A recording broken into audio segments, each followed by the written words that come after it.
Congress party తరఫున సనత్ నగర్ నియోజకవర్గం తరఫున కాంగ్రెస్ లీడర్స్ అంతా వచ్చినారు. ఇక్కడ ఈ కుర్మ సంఘం శ్మశాన వాటిక గురించి రెండు మాటలు మాట్లాడాలని చెప్పి వారిని. అందరికీ నమస్కారం. నేను డాక్టర్ శివకుమార్ లాల్, కాంగ్రెస్ పార్టీ అధికార ప్రతినిధి.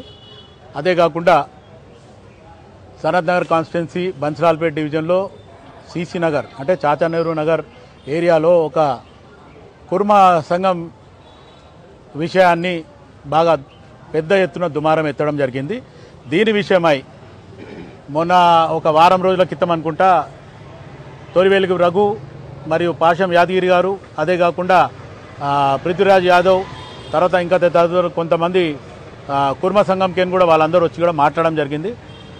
ఆ సబ్జెక్ట్ వచ్చేవారికి గతంలో ఇది కుర్మ వాళ్ళ బొందలు ఉండే అని చెప్పి వాళ్ళు ఒక ఎవిడెన్స్ కూడా చూపించడం జరిగింది. దాని మీద ఒక దుమారం ఏంటంటే కేంద్ర మంత్రి కిషన్ రెడ్డి, తర్వాత మాజీ మంత్రి ప్రస్తుతం ఎమ్మెల్యే అయిన వాళ్ళది కూడా ఇన్వాల్వ్మెంట్ ఉందనేది ఆ రోజు ఎత్తిన దుమారం.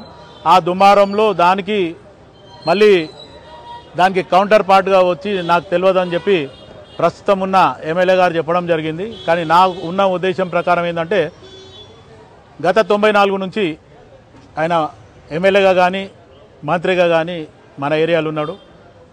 ఈ సంఘటన నాకు మొన్న మీడియాలో వస్తేనే తెలిసింది అనేది విటూరంగా ఉంది. ఖచ్చితంగా ఒకవేళ అట్లేమని ఉంటే ఏదైతే ఆర్డీఓకి ఎంఆర్ఓకి ఏదైతే ఆదేశాలు ఇచ్చిండో ఆ ఆదేశాలకు కట్టుబడి కోర్టులో ఏదైతే ఇప్పుడు ప్రస్తుతానికి ఉన్న కేసుని ఆర్డీఓ కానీ లేకపోతే ఎంఆర్ఓ దాని మీద పోయి ఏదైతే సర్వే నంబర్లు 2 వేరువేరుగా ఉన్నాయని చెప్పి ఇది చేస్తే అది స్క్వాష్ చేస్తారు. ఆ స్క్వాష్ చేసిన తర్వాత ఎట్లయితే కుర్మ సంఘానికి లేకపోతే వాళ్ళ బొందలగడ్డకి ఇవ్వాలనేది ఏదైతే ఉందో ఈ ప్రస్తుతానికి కాంగ్రెస్ పార్టీ అధికారంలోకి వచ్చిన తర్వాత ఈ హైడ్రా తీసుకొచ్చి మొత్తానికి ఎక్కడెక్కడైతే కబ్జాలు అయినాయో ఆ కబ్జాలను తీయడానికి కాంగ్రెస్ పార్టీ కంకణం కట్టుకొని కూర్చుంది. కాబట్టి అదే భాగంగా ఈరోజు సిసి నగర్లో ఈరోజు మేము పెట్టిన ప్రెస్ మీట్లో డాక్టర్ కోట నీలిమ గారి ఆదేశాల మేరకు, ఆమె సూచన మేరకు ఈరోజు ప్రెస్ మీట్ పెట్టడం జరిగింది.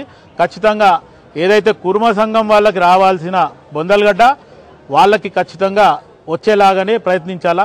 నాకు తెలియదని తప్పించుకుంటే మటుకు అది మంచి పద్ధతి కాదు. నమస్కారం. అయినా కూడా స్థానిక ఎమ్మెల్యే బాధ్యతగా సంఘానికి సంబంధించిన వాళ్ళు ఆయన సంప్రదించకుండా కూడా నిన్న ఆయన వచ్చి ఇక్కడ నేను సంఘానికి కానీ ఈ ల్యాండ్ ఎవరిదైతుందో న్యాయబద్ధంగా వాళ్ళకి అందడంలో నా పూర్తి సహకారాన్ని కృషి చేస్తా, దాంతోపాటు అక్కడ కుర్మ సంఘానికి కావాల్సిన నిర్మాణాన్ని చేపడుతున్న సొంత నిధులతోటి వాళ్ళకి మౌలిక సదుపాయాలు కల్పిస్తాను నేను మాట్లాడడం జరిగింది. గతంలో ఒక 4-5 సార్లు ఇదే నియోజకవర్గంకి కానీ అటు సికింద్రాబాద్ ఉన్నా ఇటు సనత్ నగర్ ఉన్నా ప్రాతినిధ్యం ఆయన్నే వహించిండు. కాబట్టి ఒకవేళ అన్న మాట మీద నిలబడి ఖచ్చితంగా చేస్తే మేమందరం కూడా అప్రిషియేట్ చేస్తాం. దాంట్లో వెనుకకు పోయేది ఏం లేదు. ఎందుకంటే ఖచ్చితంగా ఆడ ఇన్ని రోజులు గమ్మునున్న కుర్మ సంఘం వాళ్ళు ఈరోజు మా బొందలగడ్డ ఉండే అనే రకంగా వాళ్ళు మాట్లాడేది లారీలల్లో మొత్తం అస్థికలు తీసుకుపోయినని చాలా మట్టుకు మనం అందరం చూడడం అయింది. అది పెద్ద వైరల్ అయింది, ఈరోజు పెద్ద దుమారం ఎత్తింది. అది నిజంగా కూడా ఆలోచిస్తే అటు మిగతాళ్ళకి పక్కన పోయినా కానీ ఇప్పుడు స్థానిక ఎమ్మెల్యేకి మట్టుకు ఇది మెడకు చుట్టుకునేలాగా ఉండే దాన్ని ఆయన వచ్చి మాట్లాడడము ఖచ్చితంగా దీనికి నాకేం సంబంధం లేదని సంజాయిషి చెప్పడం కూడా వేరేలాగుంది. ఇదే కాంగ్రెస్ పార్టీ గతంలో కూడా ఇక్కడ ప్రభుత్వంలో అధికారంలో ఉండే అప్పటి నుంచి కూడా ఇది బొందలగడ్డ అని మాట్లాడుతున్నాం సార్. అప్పటి నుంచి ఇప్పటివరకు కాంగ్రెస్ ప్రభుత్వం వాళ్ళకు ఏ రకంగా అండగా నిలబడ్డారు? కాంగ్రెస్ పార్టీ అధికారంలో ఉన్నప్పుడు మరి శశిధర్ రెడ్డి గారు ఇక్కడ నుంచి ప్రాతినిధ్యం వహించినప్పుడు ఎప్పుడు కూడా ఈ కుర్మ సంఘం వాళ్ళు కూడా ఖచ్చితంగా ఇప్పుడు లేపిన దుమారం లేపలేదు. కాబట్టి ఖచ్చితంగా అది ముందుకు రాలే. ఇప్పుడు ఖచ్చితంగా దుమారం లేపిన తర్వాతనే ఇప్పుడు ప్రస్తుతం ఉన్న ఎమ్మెల్యే గారికి అర్థం తెలిసింది అంటే ఇక శశిధర్ రెడ్డికి ఏం తెలుస్తుంది?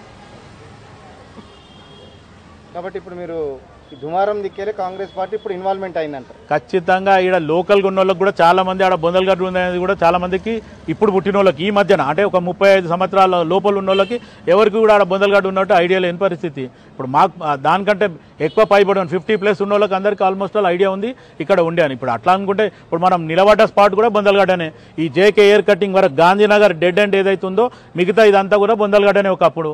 ఇప్పుడు ఖచ్చితంగా ఏమంటే అప్పుడు ఇంద్రమైన్లు చేయాలనే రకంగా ఇక్కడ పక్కనే ఒక ఆయన యాదగిరి ఉంటాడు, స్లమ్ పట్టాలు తీసుకొచ్చి చేపించడం జరిగింది. అంజయ్య పీరియడ్లో ఖచ్చితంగా ఎంట్రామారో పీరియడ్లో పట్టాలు కూడా వచ్చినాయి.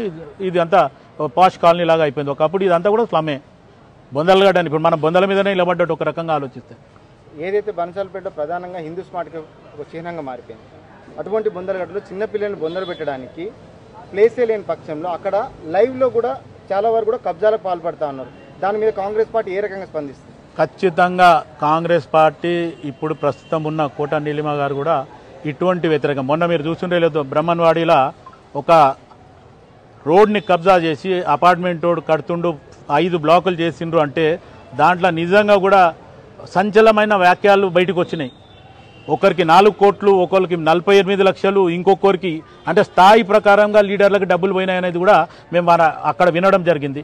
అక్కడ ఖచ్చితంగా కోట నీలిమ గారు ఆడ కూర్చొని ఖచ్చితంగా ఏదైతే ఆ 3 ఫీట్ల గోడని వాడు కబ్జా చేసి కొట్టిన తర్వాత దాన్ని డిమాలిష్ చేసే వరకు, జేసీపీ వచ్చి కూలగొట్టే వరకు కూడా అక్కడే ఉంది. అంటే అది ఒకటి నిదర్శనం అనుకోవాలి. ఎందుకంటే ఖచ్చితంగా కాంగ్రెస్ పార్టీ చిత్తశుద్ధితోనే ఉంది. ఒక పని చేయాలంటే ఖచ్చితంగా ఈ గతంలో ఏం చేసింది అనేది పక్కన పడితే ఈ 10 సంవత్సరాలలో ఏదైతే అనర్థాలు జరిగినో దాని మీద ఖచ్చితంగా కాంగ్రెస్ పార్టీ ఫైట్ చేస్తుంది.